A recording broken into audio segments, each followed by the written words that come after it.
Bonsoir à tous et bienvenue aux 20h de la télévision du Burkina. Voici les titres. 11 morts et 127 blessés. C'est le bilan du coup d'État du 16 septembre dernier. Un bilan dressé par le centre hospitalier universitaire Yalgado Ouedraogo ce matin à Ouagadougou.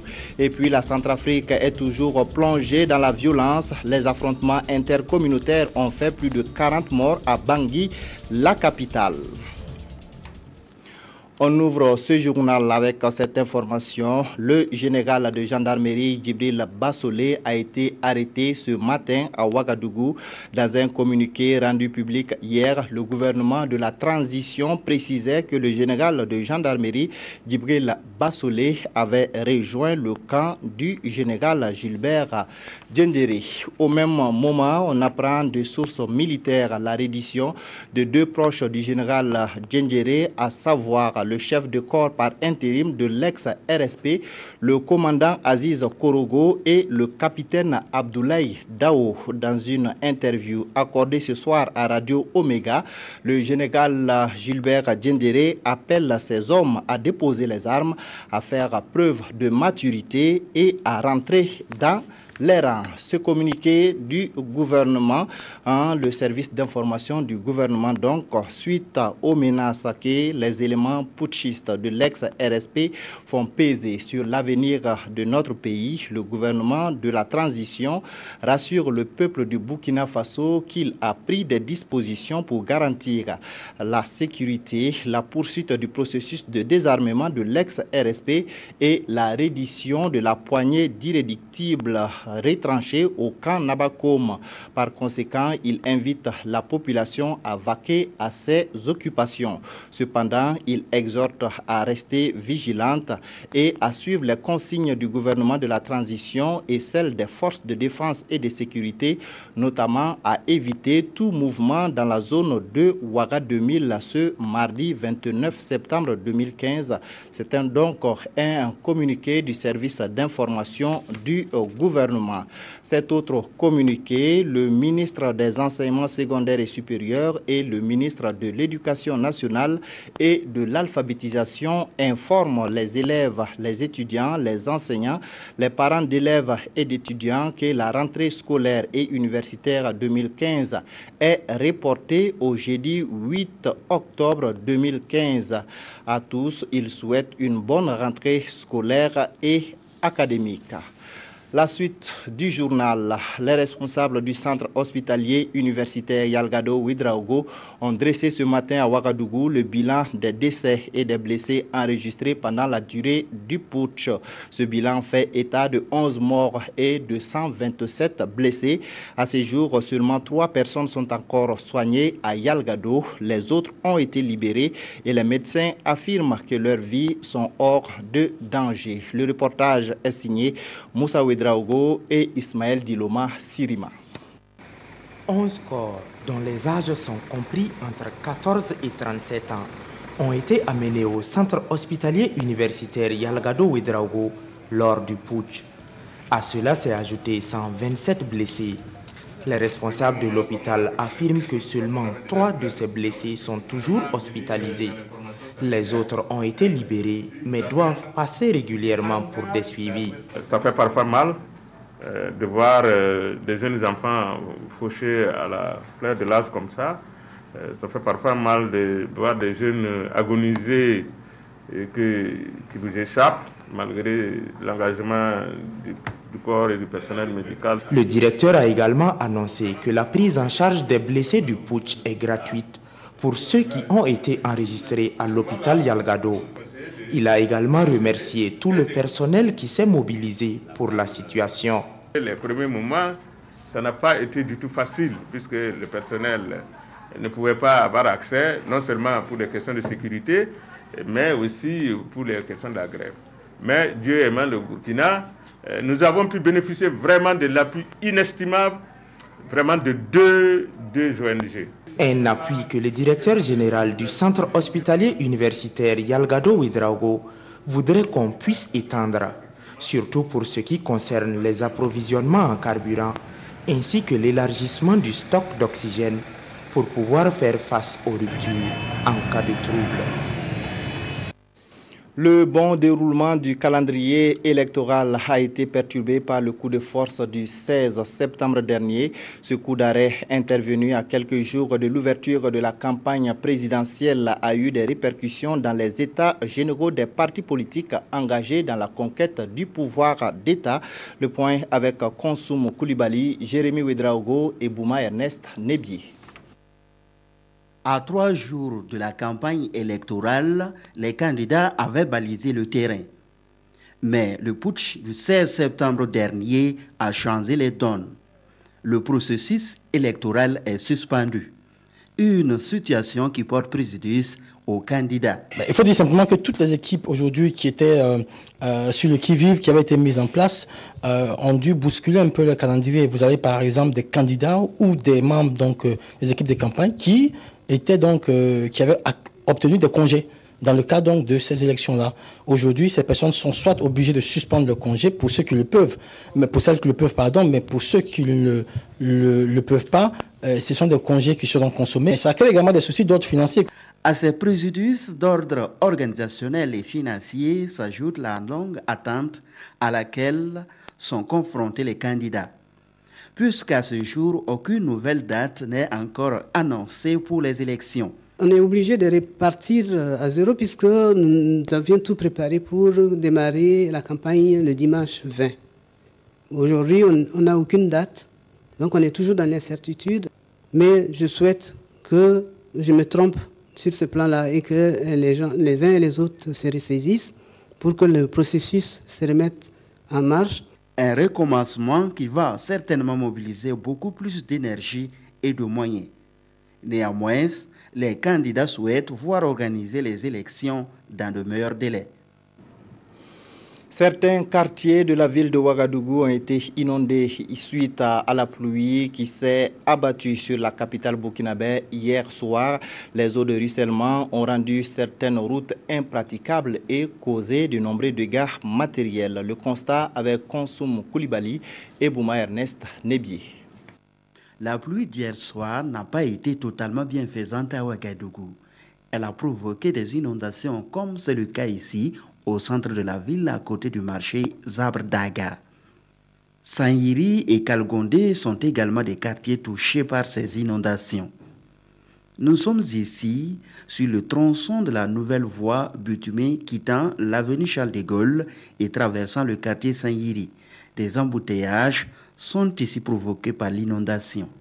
Difficile de circuler, les riverains ont les pieds dans l'eau. Notre maison, tout est rempli. C'est inondé. Mais ça fait 3e fois comme ça. Bon, on a payé des ciments, des briques pour construire devant le cours là. Mais jusqu'à présent, ce n'est pas résolu notre problème. Au dit des riverains, ces inondations récurrentes à cet endroit précis sont dues à un manque de caniveau depuis l'aménagement de la voie. Ils disent avoir attiré l'attention des autorités communales à plusieurs reprises. Des autorités qui, selon eux, sont restées jusqu'à présent silencieuses. La 15e session du comité de pilotage du projet régional de facilitation des transports du transit routier en Afrique de l'Ouest se tient à Ouagadougou. Les travaux permettront de faire le bilan de la phase 1 du programme d'action communautaire en matière d'infrastructure. L'objectif de ce programme est de faciliter le trafic routier entre les États membres. Alassane Zéo, Pinidie Nyanou et Eleonore Ouedraogo. Faciliter le transport, le transit et la libre circulation des personnes et des biens en Afrique de l'Ouest, tel est l'objectif du comité de pilotage du projet régional de facilitation des transports et du transit routier en cette session ordinaire. L'ambition est aussi de faire le bilan des activités de la phase 1 du programme d'action communautaire des infrastructures et du transport routier. Ces activités concernent le corridor Ghana-Burkina Faso-Mali. Le projet régional de facilitation de transport et de transit en Afrique de l'Ouest qui a été exécuté à travers 3 composantes. Les 2 premières composantes principales, c'est un volet infrastructure grâce auquel nous avons pu réaliser le tronçon Ouaga-Sacoincé en termes de renforcement de route bitumée. Mais au niveau de la 2e composante, il y a un certain nombre de mesures de facilitation qui ont été mises en œuvre pour faciliter un peu le transit depuis le départ de Tema en passant par le Burkina et en partant au Mali. Pour ce faire, nous avons pu interconnecter les systèmes informatiques douaniers des 3 pays. Cette session va permettre également au comité de faire des recommandations sur l'audit des comptes courants 2014 et celui du premier trimestre de 2015. Lancé en 2008, les résultats atteints vont contribuer à la fluidité du trafic sur l'ensemble du corridor. Décédé le 21 septembre dernier à l'âge de 53 ans, l'artiste musicien Victor Démé repose dans sa ville natale de Bobo Dioulasso. Victor Démé avait été rendu célèbre grâce à son deuxième album intitulé Déli, retour sur sa carrière musicale avec Aruna Mari. Au moment où le Burkina était plongé dans la crise suite au coup d'État, le monde de la culture pleurait à Bobo Dioulasso la mort du guitariste et chanteur Victor Démé à l'âge de 53 ans. Né d'un père couturier et d'une mère griotte dans la ville de Sia, Victor rejoint son père en Côte d'Ivoire pour apprendre la couture et parallèlement la musique au sein de l'orchestre Le Super Mandé du Malien Abdoulaye Diabaté. Dans les années 90, retour au bercail de Victor Démé. Il traîne sa bosse dans des maquis, des cabarets où il interprète des chansons. Un peu plus tard, il rejoint le Suprême Kombemba, un orchestre au cœur de nuit chaude de Ouagadougou à l'époque. À 46 ans, un tournant décisif s'annonce dans sa carrière avec la sortie de son tout premier album. Plus de 40 000 exemplaires vendus dans le monde. C'est le début d'une carrière internationale pour l'artiste.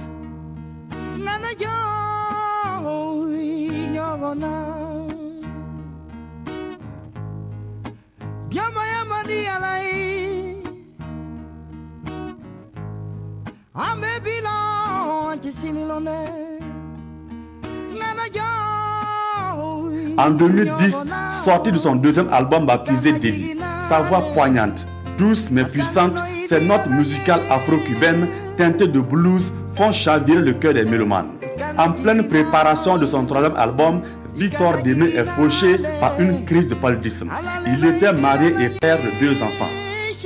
Depuis le 23 septembre dernier, Victor Démé repose dans son domicile au secteur 25 de Bobo Dioulasso.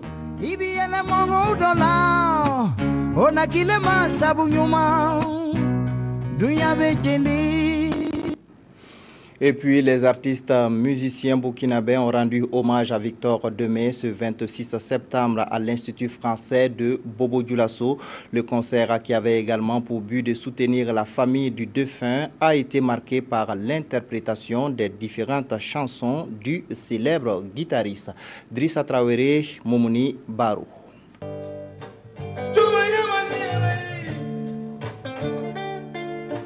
Jomaya, vous l'avez deviné, il s'agit du titre phare du répertoire musical de l'artiste Victor Démé, un tube à succès qui a fait vibrer le public burkinabé.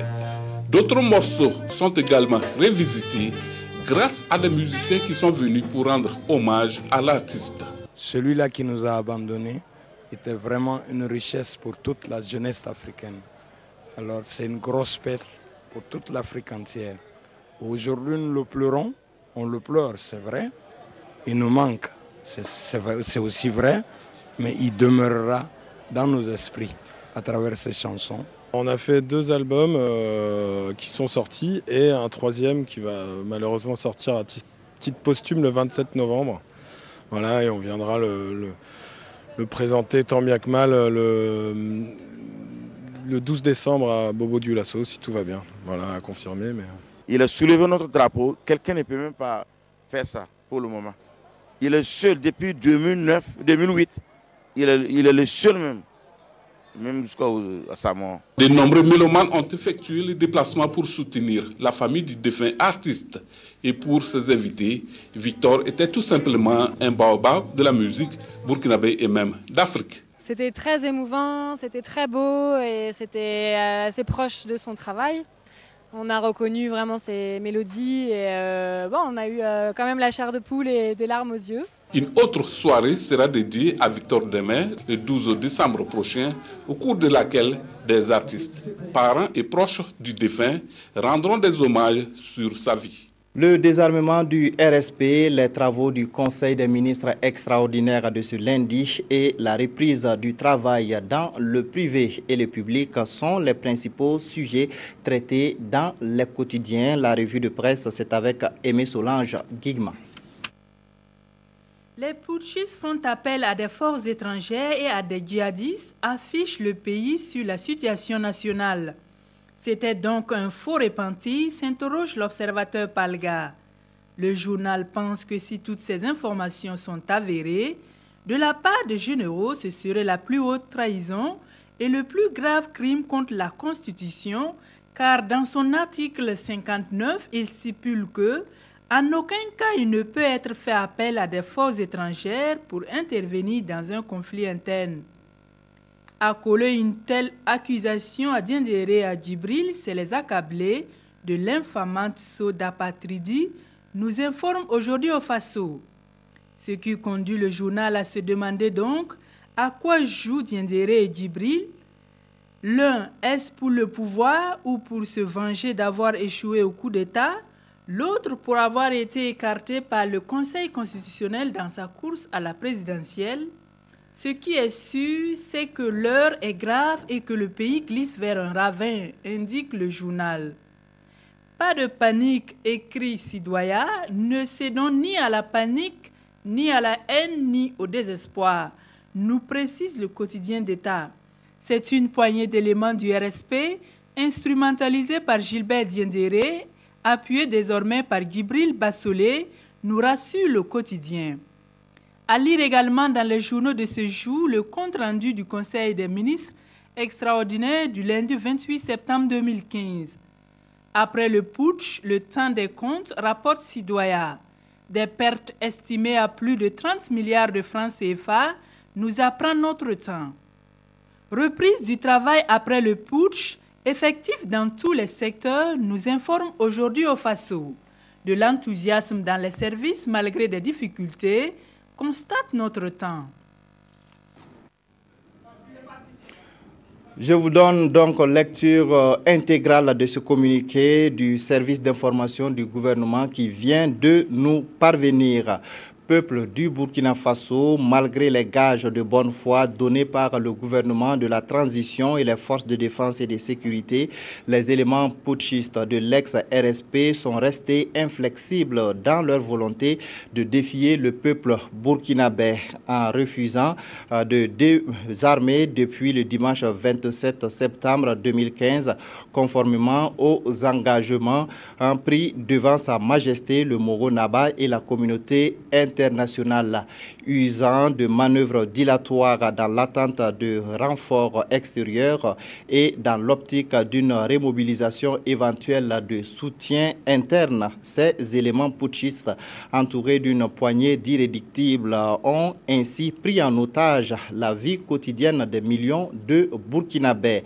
Face à cette situation qui était devenue intolérable pour notre peuple déterminé à tourner cette page sombre de notre histoire commune, nos patriotiques forces de défense et de sécurité ont pris leurs responsabilités avec succès. Ainsi, tour à tour, les places ou camps occupés par l'ex-RSP, notamment le camp Nabakom, ont été libérés par nos vaillantes forces de défense et de sécurité. Le bilan des opérations sera ultérieurement établi. Le gouvernement de la transition félicite le peuple burkinabé pour sa mobilisation sans faille depuis le début de cette crise et les forces de défense et de sécurité pour leur professionnalisme et comportement républicain. Il réitère son appel à la tolérance et au bon accueil de nos frères de l'ex-RSP. Il lance un appel au renforcement de la réconciliation et de l'unité nationale et exhorte tout un chacun à œuvrer dans ce sens. C'est signé donc le service d'information du gouvernement. Un communiqué que je reprends pour vous. Peuple du Burkina Faso, malgré les gages de bonne foi donnés par le gouvernement de la transition et les forces de défense et de sécurité. Les éléments putschistes de l'ex-RSP sont restés inflexibles dans leur volonté de défier le peuple burkinabé en refusant de désarmer depuis le dimanche 27 septembre 2015, conformément aux gages pris devant Sa Majesté le Mogo Naba et la communauté internationale, usant de manœuvres dilatoires dans l'attente de renforts extérieurs et dans l'optique d'une remobilisation éventuelle de soutien interne. Ces éléments putschistes, entourés d'une poignée d'irréductibles, ont ainsi pris en otage la vie quotidienne de millions de Burkinabés. Face à cette situation qui était devenue intolérable pour notre peuple déterminé à tourner cette page sombre de notre histoire commune, nos patriotiques forces de défense et de sécurité ont pris leurs responsabilités avec succès. Ainsi, tour à tour, les places ou camps occupés par l'ex-RSP, notamment le camp Nabakom, ont été libérés par nos vaillantes forces de défense et de sécurité. Le bilan des opérations sera ultérieurement établi. Le gouvernement de la transition félicite le peuple burkinabé pour sa mobilisation sans faille depuis le début de cette crise et les forces de défense et de sécurité pour leur professionnalisme et comportement républicain. Il réitère son appel à la tolérance et au bon accueil de nos frères de l'ex-RSP. Il lance un appel au renforcement de la réconciliation et de l'unité nationale et exhorte tout un chacun à œuvrer dans ce sens. C'est donc un communiqué du service d'information du gouvernement. C'est donc tout pour cette édition. Merci de nous avoir suivis. Bonne suite des programmes.